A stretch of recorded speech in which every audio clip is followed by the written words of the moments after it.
วันนี้น้องที่ดารากับพี่มังกรทำอะไรบ้างนี่ย่างบาร์บีคิวกินข้าวนี้เป็นฝรั่งช่วยน้องไปที่ใครเอาหน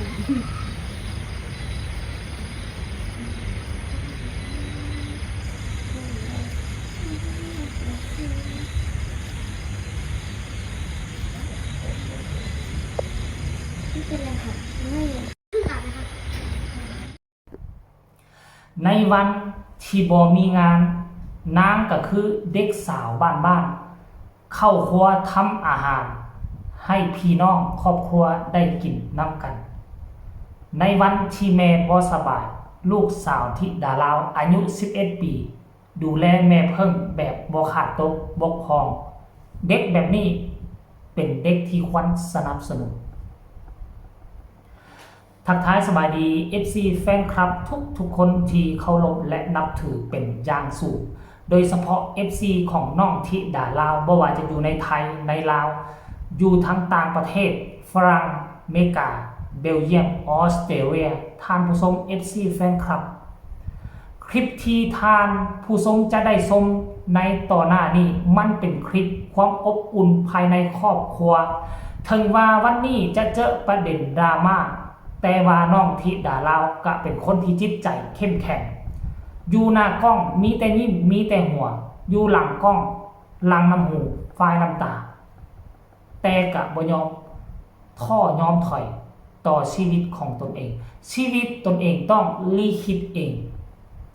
ในวันที่บ่มีงานเนาะบ่ได้ไปขึ้นเวทีน้องธิดาลาวกับเข้าครัวพาทุกคนทำบาร์บีคิว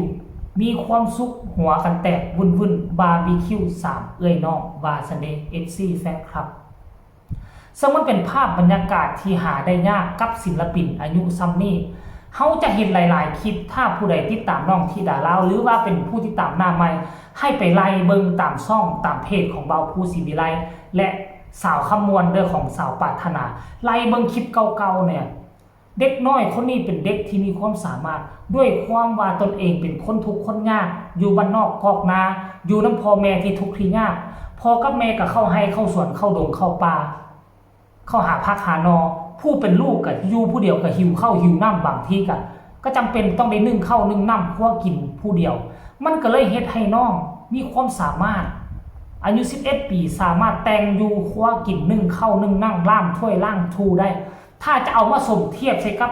เด็กหญิงเด็กน้อยอยู่ทางฝั่งไทยอายุรุ่นราวคราวเดียวกันก็คือมีน้อยที่สุดที่จะเฮ็ดได้แบบนี้แต่โกงกันข้ามกับเด็กน้อยชาวลาวนี่อายุซ้ำที่ดาลาวนี่เฮ็ดเป็นหมดแล้วหาบน้ำหาบในนึ่งข้าวนึ่งน้ำครัวอยู่แต่งกินเป็นหมดเพราะหยังเพราะเป็นประเทศที่ค่อนข้างว่าทุกข์จนครอบครัวทุกข์ยากตนเองต้องได้เฮ็ดคันตนเองบ่เฮ็ดตนเองก็บ่ได้กินเวลาที่ข้ามมาอยู่ในฝั่งไทยเฮาจึงได้เห็นสิ่งต่างๆเหล่านี้ที่น้องปฏิบัติอยู่ทางลาวปฏิบัติแนวใดข้ามมาฝั่งไทยน้องก็ปฏิบัติแนวนั้นแบบบ่ได้กินหรูอยู่สบายเลยบางคนนี่มาเจอบอนเจริญแล้วกินหรูอยู่สบายเป็นคนแบบซี่นิสัยบ่ดีแต่น้องธิดาลาวบ่เปลี่ยนบ่แปลงเป็นเด็กหญิงเด็กสาวบ้านอยู่แบบสมถะอยากให้ทุกคนไปเบิ่งคลิปนี้ตอนน้องแต่งอยู่ครัวกินเฮ็ดบาร์บีคิวแล้วตอนน้องไปดูแลแม่เพิ่งเอาผ้าจุ๊บน้ำเซ็ตแม่เพิ่งบ่สบายติดไข้มาจากน้องมื้อที่ไปขึ้นคอนเสิร์ตให้เสียงดีอกมื้อนั้นนั่นล่ะวันนี้น้องที่ดารากับพี่มังกรทำอะไรบ้างนี่ย่างบาร์บีคิวกินข้าวนี้เป็นฝรั่งช่วยน้องไปยืนตั้งใจโอ้คือเป็นตะกินครับแค่การที่มันติดมาซอยกันอ่านกันบาร์บีคิวฝีมือตามพี่น้องค่ะนี่ไอ้บ่เป็นย่ายน้ำบ่ตามพี่น้องบ่เป็นย่ายป้าหั่นหมูกันเป็นย่ายเสียบกันเป็นย่ายบัดรุ่นก็สิบ่ซอยดอกขนาดย่างเอาซะเด้อสติถ่ายกินอย่างเดียวดอกโอ้บาร์บีคิว3พี่น้องกันนะแต่เห็นยังมันบอกแต่ย่ายเฮ็ดให้อุ้ยแต่นายเนาะหลานแม่หลานสาวย่ายนี่เป็นตอนซ่อนบ่ค่ะน้องธิดาลาวเป็นบาร์บีคิวซื้อกินมันเป็นว่าสิพาตาพาย่ายพาคอพาแม่พาเอ๋พาอายเป็นฝรั่งเด้มันอ้าวฝรั่งคือดังแม่แท้ ฝรั่งดักแม่เนาะถ้าเบิ่งตอนอย่างแล้วเด้อค่ะเดี๋ยว เดี๋ยวจะกินบริจาคจะอยู่ในไฟสิกิน นี่คือบาร์บีคิวสูตรที่ดาลาวค่ะ กินละบ่กินละบ่ ข่าวดัง ฮะ ข่าวดังมันคือกำลังจะเกิด อะไร ครอบครัวศรีวิไลกินบาร์บีคิวเห็ดไม่สุกพากันเข้าโรงพยาบาล เสียชีวิต1 ราย เพราะว่าในผู้ใดตายมัน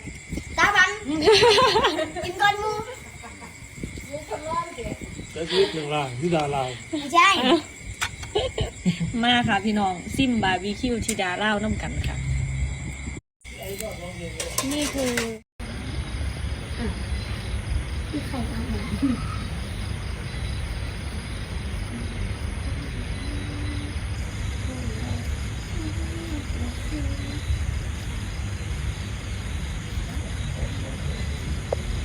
ไม่เป็นไรค่ะไม่ขาดนะคะ นี่คือการเคลื่อนไหวของลูกสาวที่ดาลาวของพ่อแม่ในวันที่บ่มีงานท่านผู้ชม FC แฟนคลับ เด็กเป็นตาหักเป็นตาสั่งขนาดนี้ เป็นอย่างพวกเฮาบ่เปิดใจให้มันกว้างๆเปิดใจอบเอื้ออารีดูแลเด็กน้อยที่ห่างจากบ้านมาไกลห่างจากพ่อจากแม่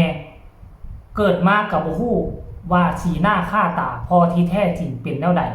ต้องอาศัยอยู่กับพ่อเลี้ยงต้องอาศัยอยู่กับพ่อหน้าปัจจุบันนี้ได้ข้ามโขงเข้ามาเพิ่งผ้าบุญบารมี ดินแดนอันศักดิ์สิทธิ์ใต้ฝ่าพระบาทขององค์เหนือหัวของราชอาณาจักรไทยก็คิดว่าพ่อแม่ทั้งฝั่งไทย จะเปิดโอกาสให้เด็กน้อยคนนี้มีชีวิตใหม่อยู่ในดินแดนอันศักดิ์สิทธิ์นี้ส่วนผู้ที่สร้างและกระจุดประเด็นดราม่า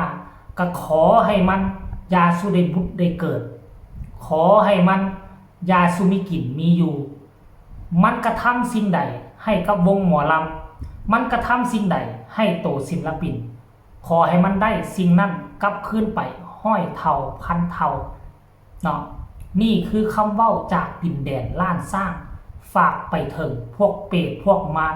ที่คอยสกัดขาน้องที่ด่าเรา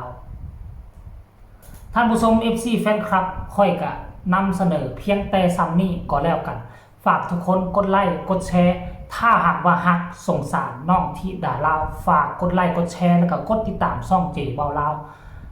ไปหลายๆเพื่อพวกเจ้าจะบ่พลาดคลิปดีๆแบบนี้ตลอดไปใครมีคำตำหนิติชมคำคิดคำเห็นก็ส่งข่าวมาใต้คอมเมนต์ก็แล้วกันพบกันใหม่ในคลิปหน้าสำหรับคลิปนี้ขอกล่าวคำว่าสบายดี